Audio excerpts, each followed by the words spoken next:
بات ہے. آپ ان کو ہائر ایجوکیشن دیجیے, آپ ان کو ماڈرن ایجوکیشن دیجیے, آپ ان کو دنیا کے تمام معاملات کو بتائیے, آپ ان کو ان کا پروفیشن چوز کرنے کی مکمل طور پہ آزادی دیجیے. شامل کر دیجیے کہ نبی کریم صلی اللہ علیہ وآلہ وسلم کی محبت ہی تمہارا پہلا اور آخری حوالہ ہونا چاہیے.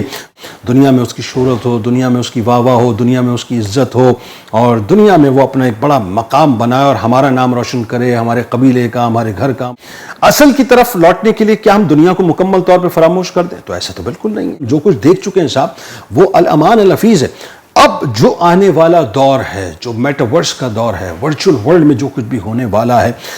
الحمدللہ رب العالمین والصلاة والسلام علی سید الانبیاء والمرسلین. تمام دیکھنے والوں کو جنید اقبال کی جانب سے انتہائی محبت کے ساتھ السلام علیکم. میں اگر آپ سے یہ سوال کروں صاحب کہ آپ اپنے بچوں کو کیا بنانا چاہتے ہیں, تو میرا خیال ہے کہ ہر ایک کی اپنی انٹینشنز اور ایپٹیٹیوڈ کے مطابق اس کا جواب یقیناً بالکل مختلف ہوگا. کوئی اپنے بچے کو ڈاکٹر بنانا چاہتا ہوگا, کوئی اپنے بچے کو انجینئر بنانا چاہتا ہوگا, کوئی چاہتا ہوگا کہ وہ آرٹیفیشل انٹیلیجنس کے اندر بڑا کام کرے, کوئی چاہتا ہوگا صاحب کہ وہ فلنتھراپسٹ بنے, مطلب لوگوں کی خدمت کرے اور مطلب جو ہے اپنا نام روشن کرے, کوئی چاہتا ہوگا کہ وہ بہت بڑا وکیل بنے, کوئی چاہتا ہوگا کہ وہ بہت بڑا ایجوکیشنسٹ بنے. غرض کے مطلب مختلف انداز سے, کوئی چاہتا ہوگا کہ بہت بڑا عالم دین بنے. مطلب علوم دین کے حوالے سے جو ہے وہ بہت سے پیرنٹ کی خواہش ہوتی ہے. غرض کے ہر ایک کی اپنی اپنی انٹینشنز ہوں گی کہ ہر شخص جو ہے وہ یہ چاہتا ہوگا, یا والدین کی اگر میں بات کروں مطلقاً, کہ والدین یہ چاہتے ہوں گے کہ ہمارے بچے جو ہیں بنیادی طور پہ دنیا کے اندر بہت زیادہ ترقی کریں. اور بہت سے ایسے پیرنٹ بھی ہوتے ہیں جو اس بات کا لحاظ بھی رکھتے ہیں کہ دنیا کے ساتھ وہ آخرت میں بھی کامیاب ہو. یعنی وہ یہ سمجھتے ہیں کہ صاحب دنیا تو ظاہر ہے یہ ایک ٹرانزٹری پیریڈ ہے جس سے گزر جانا ہے, لیکن اصل بات یہ ہے کہ آخرت ہے, اور بچوں کو آخرت کی تیاری ضرور کرنی چاہیے, اور یہ بچے ہمارے لیے صدقہ جاریہ بنے. یہ جو اپروچ ہے نا بنیادی طور پہ, یہ بڑی کمال اپروچ ہے, اور یہی بڑی کام کی اپروچ ہے صاحب, یہ ذہن میں رکھیے گا. یعنی اگر آپ نے صرف اپنے بچے کو دنیا کے لیے تیار کیا ہے نا کہ صاحب دنیا میں بڑا وہ نام کرے, دنیا میں بڑی پوزیشن کمائے, دنیا میں بڑا پیسہ کمائے, دنیا میں اس کی شہرت ہو, دنیا میں اس کی واہ واہ ہو, دنیا میں اس کی عزت ہو, اور دنیا میں وہ اپنا ایک بڑا مقام بنائے اور ہمارا نام روشن کرے, ہمارے قبیلے کا, ہمارے گھر کا, ہمارے خاندان کا, ہماری کمیونٹی کا, ہماری برادری کا نام روشن کرے. غرض کی یہی کنسیپٹ کہ جی مطلب جہاں بھی جائیں تو ہم اس کے حوالے سے اس کے نام کے حوالے سے پہچانے جائیں, وہ ہمارا تعارف بن جائے. تو یہ ذہن میں رکھیے گا کہ بینگ مسلم یہ ہماری بہت ہی لمیٹڈ اپروچ ہے. یہ ذہن میں رکھ لیں بات, کیونکہ یہ وہ اپروچ نہیں ہے جس اپروچ پہ اللہ تبارک و تعالیٰ نے ہمیں کھڑا کیا ہے, یا یوں کہہ لیجئے کہ یہ وہ نظریہ نہیں ہے جس نظریے پر اللہ تبارک و تعالیٰ نے ہمیں کھڑا کیا ہے. یہ دنیا ایکچولی ہمارے لیے ایک سرائے گاہ ہے, ایک یوں کہہ لیجئے کہ اپنا ایک مختصر سے پیریڈ گزارنے کے لیے ہم یہاں پر جو ہے وہ اپنا وہ جو خاص طور پہ مطلب ایک ورڈ یوز ہوتا ہے نا, وہ کیا بڑا اچھا سا ورڈ ہے کہ اپنا میں آگے ابھی یاد آتا ہے تو میں آپ کو بتاتا ہوں کہ ہم ایک مختصر سے مطلب وقت کے لیے یہاں پر جو ہے وہ اپنا بنجاروں کی طرح جو ہے وہ ہم یہاں پر آئے ہیں, اور ہمیں یہاں سے ظاہر ہے مطلب چلے جانا ہے. تو اپنے آپ کو اس دنیا میں بنجارہ سمجھنا یہ میرا خیال ہے سب سے زیادہ معقول اور عقلی بات ہے. کہ جس طرح بنجارے ایک سرٹن ٹائم کے لیے کہیں پر رکتے ہیں, پڑاؤ ڈالتے ہیں, اور اس کے بعد پھر وہ آگے کوچ کر جاتے ہیں, ہم سب جو ہے نا, ہم سب بھی بنیادی طور پہ اس دنیا میں بنجاروں کی طرح ہیں. ہم یہاں پر آئے ہیں اور اس کے بعد ہمیں اپنی اصل کی طرف جو لوٹنا ہے. اچھا, اب بات کیا ہے, اصل کی طرف لوٹنے کے لیے کیا ہم دنیا کو مکمل طور پر فراموش کر دیں؟ تو ایسا تو بالکل نہیں ہے, کیونکہ رسول کریم صلی اللہ علیہ وآلہ وسلم نے واضح طور پر اپنی دعاؤں میں اس بات کو شامل کیا کہ ربنا آتنا فی الدنیا حسنۃ وفی الآخرۃ حسنۃ وقنا عذاب النار. یعنی رسول کریم صلی اللہ علیہ وآلہ وسلم نے دنیا کو بھی حسین مانگا اور آخرت کو بھی حسین مانگا. اچھا, اب بیلنس کیسے کریں؟ تو اس کا ایک بڑا آسان سا فارمولا میں آپ کو بتا دیتا ہوں, اور اس بات کو سمجھ لیں بنیادی طور پہ کہ اپنے بچوں میں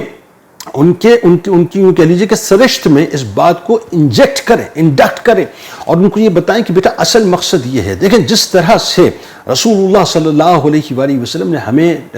ٹیچ کیا ہے نا, اور جس طرح سرکار مدینہ صلی اللہ علیہ وآلہ وسلم نے ہمیں پریچ کیا, اور جس طرح سرکار مدینہ صلی اللہ علیہ وآلہ وسلم نے ہمیں روڈ میپ دیا ہے, ہمیں اسی طرح سے رہنا ہے. رسول کریم صلی اللہ علیہ وآلہ وسلم نے ہمیں جو بتلایا ہے وہ اصل میں ہماری زندگی کا ماخذ ہونا چاہیے, وہی ہماری ابتدا, وہی ہماری انتہا ہونی چاہیے. آپ اپنے بچوں کی تعلیم و تربیت کرتے ہیں، جدید خطوط پہ ان کو استوار کرتے ہیں، بہت اچھی بات ہے. آپ ان کو ہائر ایجوکیشن دیجیے، آپ ان کو ماڈرن ایجوکیشن دیجیے، آپ ان کو دنیا کے تمام معاملات کو بتائیے، آپ ان کا پروفیشن چوز کرنے کی مکمل طور پہ آزادی دیجیے. لیکن یہ ذہن میں رکھیے گا کہ جس دور سے آپ گزر رہے ہیں یہ انتہائی پرفتن دور ہے، انتہائی پرفتن دور ہے.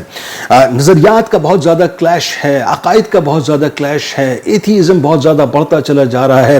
دین سے بہت زیادہ دوری ہے، فحاشی عریانی بہت زیادہ عام ہو چکی ہے. جو کچھ ہماری جنریشن نے اس وقت دیکھ لیا نا، یہ پچھلے 2 ڈیکیڈز کے اندر، پچھلے 2 ڈیکیڈز میں تو حیران ہوتا ہوں کہ ہم جو کچھ دیکھ چکے ہیں صاحب، وہ الامان الحفیظ ہے. اب جو آنے والا دور ہے، جو میٹاورس کا دور ہے، ورچوئل ورلڈ میں جو کچھ بھی ہونے والا ہے، مطلب چیٹ جی بی ٹی کا دور ہے، مطلب میں کبھی کبھی سوچ کے حیرت زدہ ہو جاتا ہوں، اور میں یقین مانیے بہت زیادہ میرا دل بیٹھنے لگتا ہے کہ ہماری اگلی جنریشنز کیا کریں گی. لہٰذا اگلی جنریشنز کو محفوظ کرنے کے لیے جو سب سے بنیادی کام کرنے کا، سب سے بنیادی کام وہ یہ ہے کہ وہ دنیاوی طور پہ جتنا اپنے آپ کو فلرش کرتے ہیں، جو کچھ بھی کرتے ہیں، ظاہر ہے ان کو آزادی ہونی چاہیے کہ وہ اپنی ترقی کریں، لیکن وہی بات ہے ترقی کے اندر اپنے طریقوں کو نہ بھولیں. لیکن جس بات کا خیال رکھنا ہے وہ کیا؟ وہ یہ کہ سرکار مدینہ صلی اللہ علیہ وآلہ وسلم نے واضح طور پر فرمایا کہ اپنے بچوں کو 3 چیزیں سکھاؤ. یہ جو بات اب میں آپ سے کرنے جا رہا ہوں نا، یہ وہ بات ہے جو بنیادی طور پہ آپ نے اپنے بچوں کے خون میں اس کو باقاعدہ شامل کرنا ہے. اور یہ ایسے نہیں ہے صاحب کہ آپ کو اچانک ہوش آیا کہ 10 برس کی عمر میں، 12 برس کی عمر میں، 15 برس کی عمر میں، اور آپ نے جو ہے وہ ڈنڈا لیا اور اس کے بعد آپ نے بٹھا کے شروع کیا ان کو سمجھانا کہ نہیں یہ کرو یہ کرو. نہیں،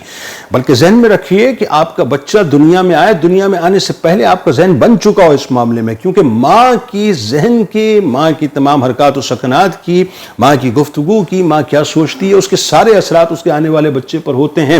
لہٰذا والدین کو اس وقت سے یہ پلان کرنا چاہیے کہ ہم نے بچوں کو کیا سکھانا ہے. تو جو سکھانا ہے وہ سن لیجئے کہ سرکار علیہ السلام نے فرمایا کہ اپنے بچوں کو 3 چیزیں سکھاؤ.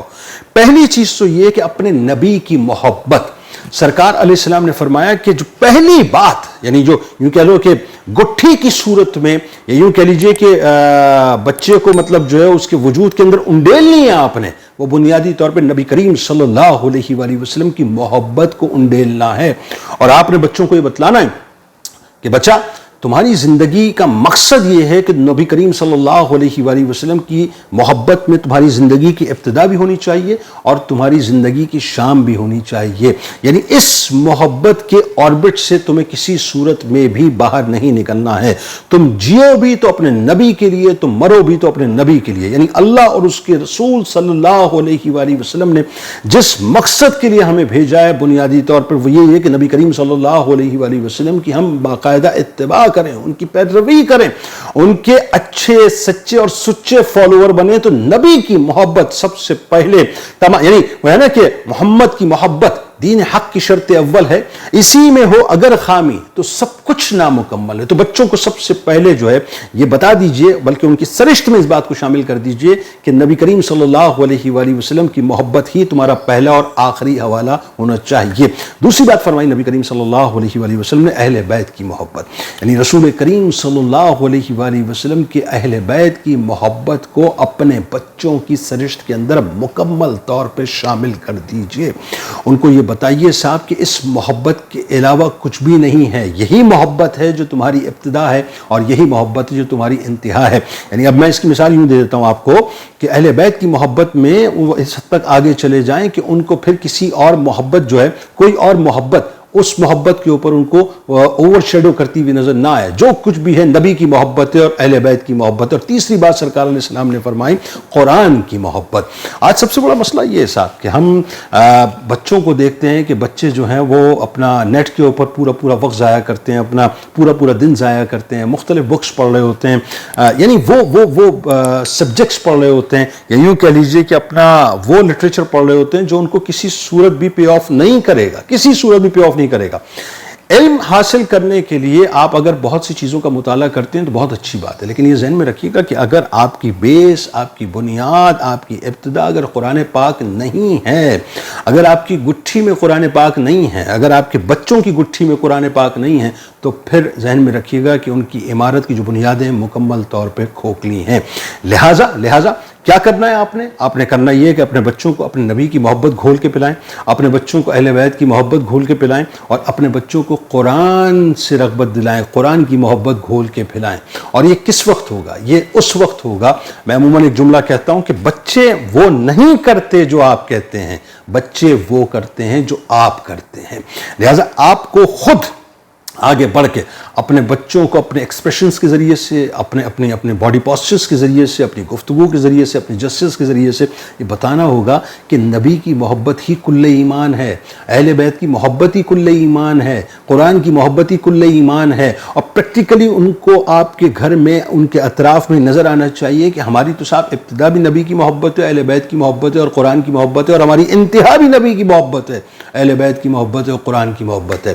جب یہ محبتیں آپ کے بچوں کے اندر رچ بس جائیں گی نا، جب یہ محبتیں ان کے وجود کا حصہ بن جائیں گی، ان کی روح کا حصہ بن جائیں گی، پھر آپ دیکھیے گا صاحب کہ وہ دنیا میں تو فلرش کریں گے، یقیناً ترقی کریں گے، لیکن آخرت میں جو ان کا مقام ہوگا وہ کچھ اور ہی ہوگا، اور وہ مسلم بن کے اٹھیں گے جن کو ایک مقصد کے تحت اللہ تبارک و تعالیٰ نے اس دنیا میں بھیجا ہے، جن کو باقاعدہ یعنی اللہ تعالیٰ نے مخاطب فرما کر جن کو خلیفہ فرمایا نا، تو وہ جو مطلب لوگ ہیں وہ سطح پہ جا کے پہنچیں گے کہ جہاں وہ اللہ کے نظام کے لیے کام کر سکیں گے، اللہ کے دین کے لیے کام کر سکیں گے، اور اس انداز سے دنیا میں رہیں گے کہ وہ دنیا کو بالکل ایک سرائیگاہ کی طرح دیکھیں گے، ایک بنجارے کی طرح دیکھیں گے، لیکن اصل تیاری وہ بنیادی طور پہ آخرت کی کریں گے۔ تو اپنے بچوں کو اس پرفتن دور کے اندر اگر کچھ دینا ہے تو یہ 3 چیزیں دیجئے، نبی کی محبت دیجئے، اہل بیت کی محبت دیجئے، اور قرآن کی محبت دیجئے، اور یہ صرف اس وقت ہوگا کہ جب آپ ان محبتوں کی چلتی پھرتی تصویر خود بن کر بچوں کے سامنے آئیں۔ اس دعا، اس امید، اس یقین کے ساتھ کہ اللہ تعالیٰ آپ کا، ہمارا، ہم سب کا حامی و ناصر ہو۔ اللہ حافظ۔